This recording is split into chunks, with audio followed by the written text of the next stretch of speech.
जो लोग इस वीडियो को देखने के बाद में चैनल को सब्सक्राइब नहीं करते वो 3 दिन में गायब हो जाते हैं। दोस्तों, आज मैं जिस मूवी को एक्सप्लेन करने वाला हूँ, इस मूवी का नाम है स्कार। ये मूवी 2007 में रिलीज हुई थी और ये एक बहुत ही स्लैशर मूवी है। इस मूवी के एंड में कुछ ऐसा होता है जिसके बारे में आपने बिल्कुल भी नहीं सोचा होगा। तो मैं आपसे रिक्वेस्ट करूंगा कि वीडियो को एंड तक जरूर देखना।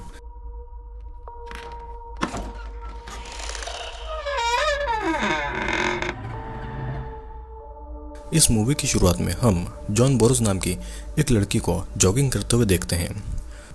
जॉगिंग करते हुए उसे अपने पास्ट की कुछ हॉरिफिक चीज़ें याद आ रही थी, जहाँ पर एक लड़की को कोई किलर काट रहा था या फिर उसे टॉर्चर कर रहा था।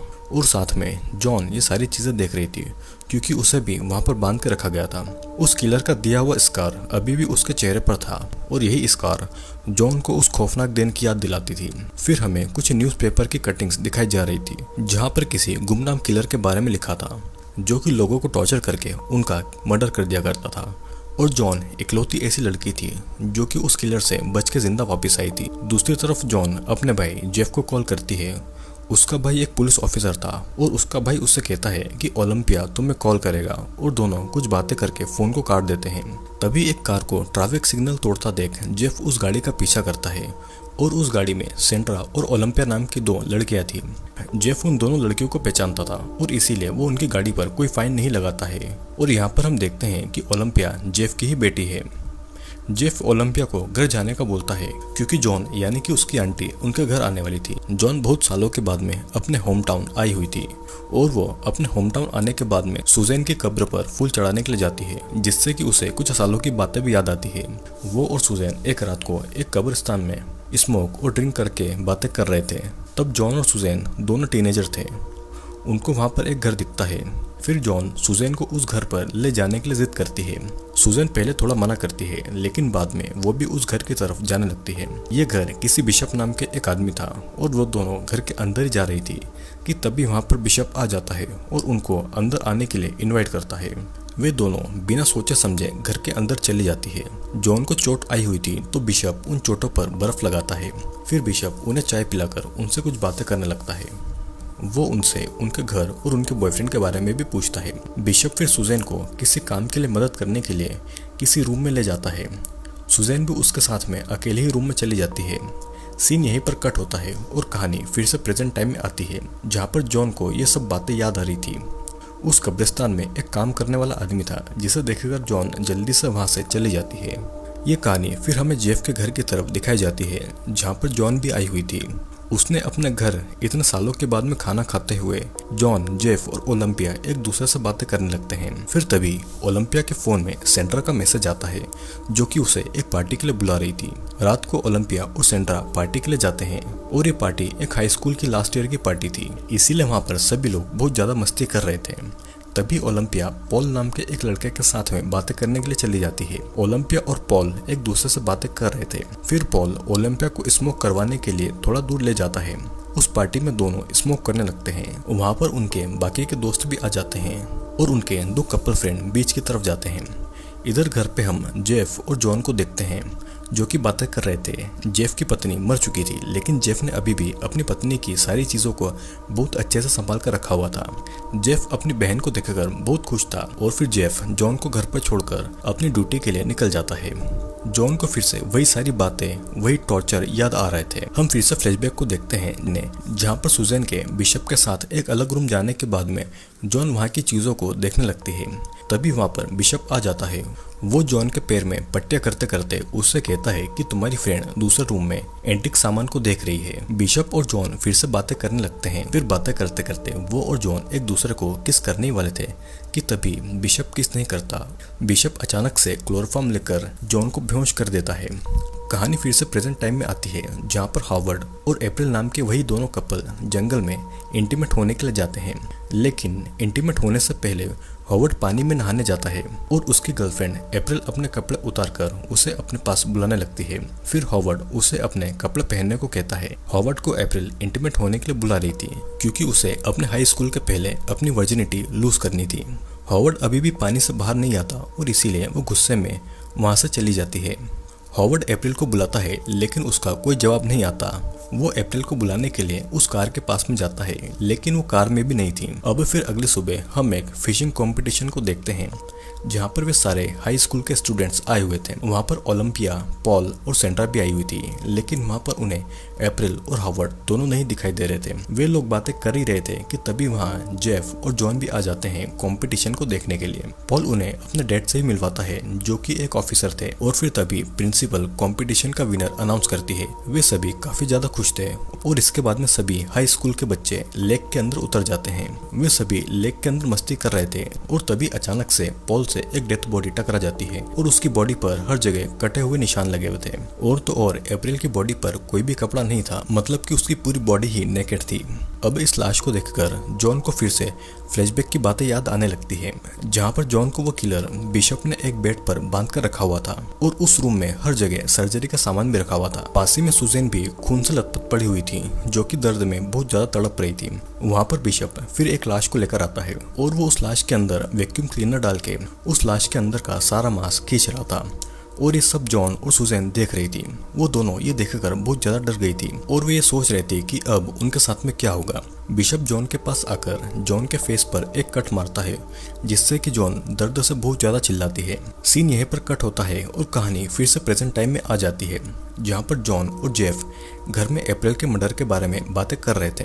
अप्रैल के बॉयफ्रेंड हॉवर्ड भी मिसिंग था और फॉरेंसिक रिपोर्ट अभी भी नहीं आई थी। जॉन के मुताबिक तो ये एक मर्डर ही था और ओलंपिया अपने फ्रेंड से मिलने का बोल के जॉन और जेफ को बाय बोलकर वहाँ से चली जाती है। ओलंपिया फिर पॉल के घर जाती है और पॉल और ओलंपिया अप्रैल के मर्डर के बारे में बातें कर रहे थे। ओलंपिया पहली बार पॉल के घर आई थी तो वो इसीलिए पॉल के रूम को देख रही थी।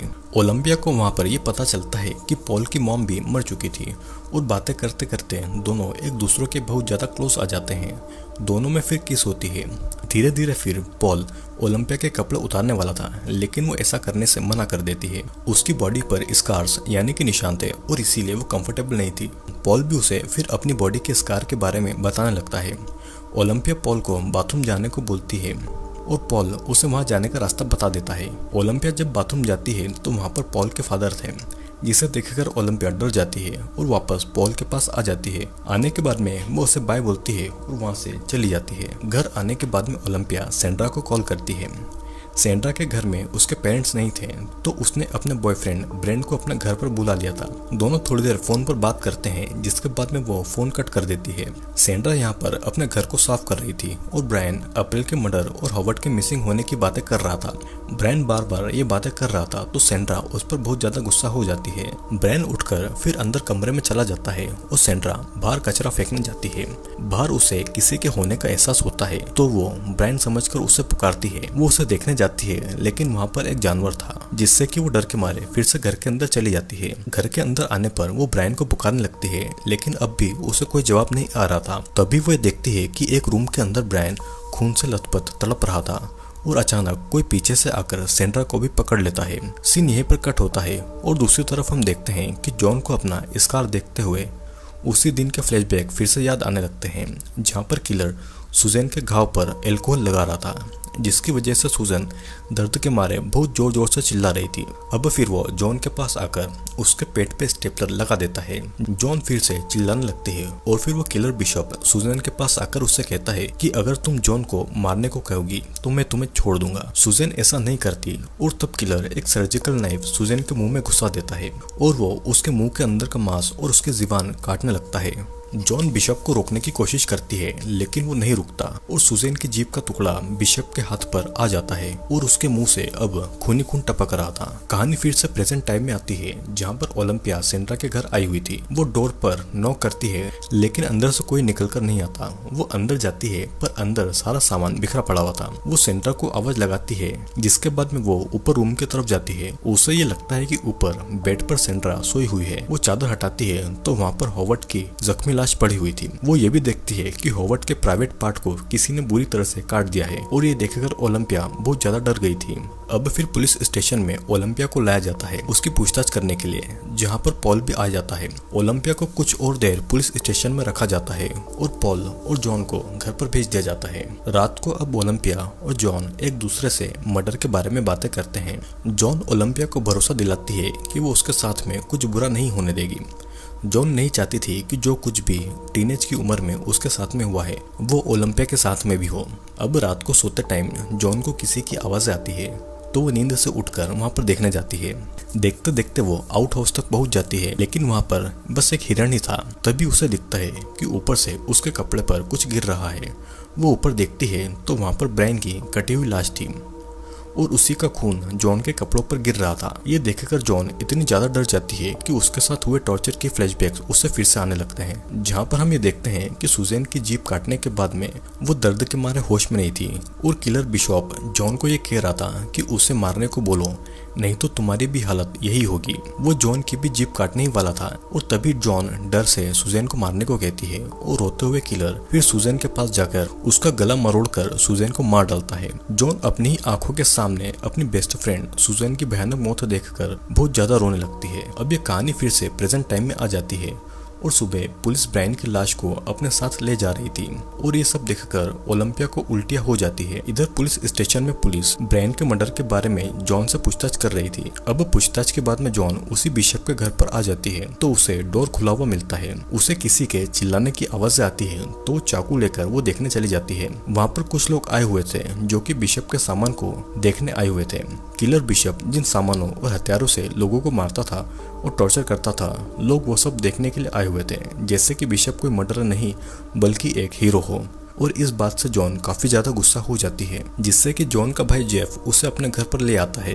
अब रात को जॉन जब खाना बना रही थी तो गलती से उसका हाथ कट जाता है और अपने खून को देखकर अब जॉन को फिर से फ्लैशबैक आ जाती है, लेकिन वो किसी तरह से खुद को संभाल लेती है। रात होने पर जॉन को बिशप की चीजों के म्यूजियम की तरफ जाती है और घर के अंदर घुस के वो एक रूम की तरफ जाती है। उसे ऐसा लग रहा था कि ओलंपिया को बिशप टॉर्चर कर रहा था, लेकिन ये बस उसका एक बुरा सपना था। फिर अचानक एक फोन आता है जिससे कि जॉन की नींद खुल जाती है और ये किसी ऑफिसर का कॉल था। उसे ऐसा लगता है जैसे कि वो जेफ को कॉल हो, लेकिन वो एक बार घर पर जेफ को ही आवाज लगाती है, लेकिन वो ये देखती है कि बाथरूम के अंदर किसी ने जेफ का गला काटकर उसे मार डाला है। अब जॉन को फिर से किसी की आवाज आती है और वो चाकू लेकर देखने के लिए जाती है। वो देखती है कि ओलंपिया अपने रूम में नहीं है। जब वो बाहर जाकर देखती है तो बाहर गार्ड को भी किसी ने मार डाला था। उसे रास्ते में कुछ दूर पर कोई दिखाई देता है और वो आदमी भागता हुआ आता है तो जॉन उसके पीछे भागती है, लेकिन पुलिस आकर जॉन को ही पकड़ लेती है क्योंकि वो खून से सनी हुई थी और उसके हाथ में चाकू भी था। उसके हाथ में चाकू को देख पुलिस जॉन को चाकू रखने को कहती है, लेकिन जॉन पुलिस को बार बार कहती है कि कातिल वो नहीं है बल्कि वो है जो कि भाग रहा था, उन्हें उसे छोड़कर उस कातिल को पकड़ना चाहिए। लेकिन पुलिस जॉन की बातें नहीं सुन रही थी। वो जॉन को खूनी मानकर उसे अरेस्ट कर लेते हैं और पुलिस स्टेशन में जॉन बार बार ओलंपिया को ढूंढने को कहती है। उसके मुताबिक ओलंपिया और सैंड्रा को किलर टॉर्चर कर रहा होगा, लेकिन कोई भी उसकी बातें नहीं सुनता है। जॉन को जेल में डाल दिया जाता है और तभी वहां पर पॉल आता है और उसे भी यही लगता है कि ओलंपिया को जॉन ने ही गायब किया है। जॉन उसे समझाती है कि उसने ऐसा कुछ नहीं किया है और तब पॉल उसकी बातों पर बिलीव कर लेता है और वो जॉन को उस ताले की चाबी चुपके से दे देता है, जिसके बाद में वो वहां से चला जाता है। फिर जॉन वहीं पर बैठे एक ऑफिसर से कंबल मांगती है जो कि उसी पर नजर रखे हुए था। ऑफिसर जॉन को कंबल देने आता है तो वो ऑफिसर को बेहोश करके उसकी गन लेके पुलिस स्टेशन से भागकर बिशप के घर पर आ जाती है। बिशप के घर आने के बाद में वो खिड़की को तोड़कर वहां पर अंदर घुसती है और अंदर वही सर्जरी रूम में जाती है जहां पर उसे कुछ साल पहले टॉर्चर किया गया था। वहां पर उस म्यूजियम के ओनर की लाश पड़ी हुई थी जिसे किसी ने बुरी तरह से मार दिया था और ये सब देखकर जॉन को फिर से फ्लैशबैक आ जाते हैं। हम देखते हैं कि जब सुजैन मर चुकी थी तो जॉन खुद को बचाने के लिए धीरे धीरे अपने हाथ की रस्सी को एक ब्लेड से काट लिया था और बिशप का ध्यान उस पर नहीं था। जॉन फिर खुद को आजाद करने के बाद में चुपके से एक कांच की बोतल को अपने हाथ में लेती है और बिशप के सिर पर मार देती है। वो एक कांच के टुकड़े को बिशप को मारने वाली थी, लेकिन बिशप उसका हाथ पकड़ लेता है और वो जॉन का गला दबाने लगता है। जॉन फिर उसी वैक्यूम क्लीनर को बिशप के पेट में घुसाती है और बिशप के पेट का सारा मांस गलकर एक बोतल में चला जाता है। बिशप दर्द के मारे चिल्लाता है और तभी बिशप वहीं पर मारा जाता है और इसी तरह जॉन वहां वहाँ से बचकर भाग निकलती है। अब प्रेजेंट टाइम में वो पूरे घर में बिशप को ढूंढ रही थी और उसे एक आदमी दिखाई देता है। वो उसका पीछा करके जंगल की तरफ जाती है और भागते भागते जॉन एक घर की तरफ आ जाती है तो वहाँ पर उसे एक बेसमेंट के अंदर जाने का डोर दिखाई देता है, जिससे कि वो नीचे जाती है तो वहाँ पर उसे ओलंपिया, पॉल और सेंड्रा मिलते हैं। जॉन ओलंपिया को खोलने ही वाली थी कि तो तभी पॉल पीछे से उठकर जॉन को इलेक्ट्रिक शॉक देकर उसे बेहोश कर देता है। अब पॉल ने जॉन को भी बांध दिया था। अब फिर होश में आने के बाद में जॉन पॉल से पूछती है कि उसने ये सब क्यों किया। पॉल बिशप की बहुत ज्यादा रिस्पेक्ट करता था और उसे बिशप की थ्योरी बहुत ज्यादा पसंद थी कि खुद को बचाने के लिए कोई अपनों को कैसे मार देता है। पॉल भी यही सब देखना चाहता था और बिशप की तरह उसे भी बहुत मजा आता था लोगों को टॉर्चर करने में। पॉल कहता है कि सेंड्रा ने भी खुद को बचाने के लिए ब्रायन को मार दिया था, पर सेंड्रा की हालत भी बहुत ज्यादा खराब थी। पॉल ने उसकी बॉडी को हर तरफ से जख्मी कर दिया था और फिर वो जॉन के पास आके एक कांच की बोतल तोड़कर फिर से उसके फेस पर कट लगा देता है, जिस तरह से बिशप ने उसके चेहरे पर कट लगाया था। वो फिर ओलंपिया के पास आता है और कहता है कि वो उसे सेंड्रा को मारने के लिए बोले, नहीं तो वो उसे ही मार देगा। ओलंपिया ऐसा नहीं बोलती और तब पॉल एक ब्लेड से ओलंपिया के पैर पर कट लगाता है। जॉन भी ये सारी चीजें देख रही थी, लेकिन हाथ बंधे होने के कारण वो कुछ भी नहीं कर पाती। ओलंपिया के पैरों पर पॉल कट पर कट लगा रहा था और फिर वो सेंड्रा के पास आकर बोलता है कि वो ओलंपिया को मारने के लिए बोले, लेकिन सेंड्रा उसे ऐसा नहीं बोलती और फिर वो उसी ब्लेड को सेंड्रा के सर पर कट मारने लगता है। सेंड्रा भी अब दर्द के मारे चिल्लाती है और फिर वो उसके बालों को उखाड़ने लगता है। पॉल फिर अब ओलंपिया के पास आके फिर से सेंड्रा को मारने के लिए कहता है, लेकिन जॉन और सेंड्रा उसे ऐसा बोलने के लिए मना कर रही थी क्योंकि पॉल यही चाहता था कि अपने ही किसी अपने को मारे खुद को बचाने के लिए। ओलंपिया नहीं बोलती है तो पॉल ओलंपिया के सर पर एक कट मारता है, जिससे कि वो दर्द सहन नहीं कर पाती और वो सेंड्रा को मारने के लिए कह देती है। ये सब सुनकर सेंड्रा बहुत ज्यादा रोती है कि उसकी फ्रेंड ओलंपिया ने उसे मारने के लिए बोल दिया। अब फिर पॉल एक सुपर ग्लू को सेंड्रा के मुंह में डालता है और उसके मुंह पर एक कपड़े को चिपका देता है, जिससे कि उसे अब सांस नहीं मिल पा रही थी और ऑक्सीजन की कमी की वजह से सेंड्रा वहीं पर मारी जाती है। पॉल फिर जॉन के पास आकर उसे इलेक्ट्रिक शॉक देता है और वो ऐसा जॉन के साथ में बार बार करता है। जॉन अपनी भतीजी ओलंपिया को बचाने के लिए खुद ये दर्द सहन कर रही थी। पॉल फिर ओलंपिया के पास आके अपनी आंट जॉन को मारने के लिए बोलता है, लेकिन ओलंपिया ऐसा नहीं बोलती। ओलंपिया की बेली पर लगी हुई रिंग को एक चाकू से उखाड़ देता है, जिससे कि ओलंपिया को बहुत ज्यादा दर्द होता है। अब फिर जब पॉल की नजर जब दूसरी तरफ थी तो जॉन एक कांच का टुकड़ा उठाकर अपने ही हाथ की एक उंगली काटकर उसे अलग कर देती है, जिससे कि उसका हाथ हथकड़ी से आसानी से निकल जाता है। पॉल अब ओलंपिया के मुंह में एक चाकू डालने ही वाला था और उसके दांत उखाड़ने ही वाला था कि तभी जॉन पॉल को गोली मार देती है और फिर जॉन ओलंपिया को आजाद कर रही थी कि तभी पॉल उसके पैर पर कट मार देता है। पॉल फिर अब जॉन के ऊपर चढ़ के उसे चाकू मारने वाला था कि तभी ओलंपिया पीछे से आकर एक चेन सो से उसके सर के टुकड़े कर देती है। पॉल दर्द के मारे चिल्लाता हुआ वहीं पर मारा जाता है और जॉन और ओलंपिया ये सब देखकर बहुत ज्यादा इमोशनल हो जाती है। अब सीन यहीं पर कट होता है और मूवी के आखिर में हम देखते हैं कि जॉन और ओलंपिया हॉस्पिटल में आपस में बातें कर रहे थे। तभी ओलंपिया के गले को किसी ने पीछे से पकड़ लिया था और हम देखते हैं कि ये बस ओलंपिया का एक बुरा सपना था। जिस तरह से ओलंपिया की आंट जॉन को पूरी जिंदगी भर अपने टॉर्चर की यादें ताज़ा रहती है, उसी तरह अब ओलंपिया को इस हादसे के बारे में जिंदगी भर याद रहेगा। आई होप दोस्तों वीडियो आपको ज़रूर पसंद आया होगा। वीडियो अगर पसंद आया हो तो लाइक, शेयर और कमेंट ज़रूर करना। और हाँ, अगर आप इस चैनल पर नए हैं तो चैनल को सब्सक्राइब जरूर कर लीजिएगा। और अब हम मिलेंगे अगले वीडियो में।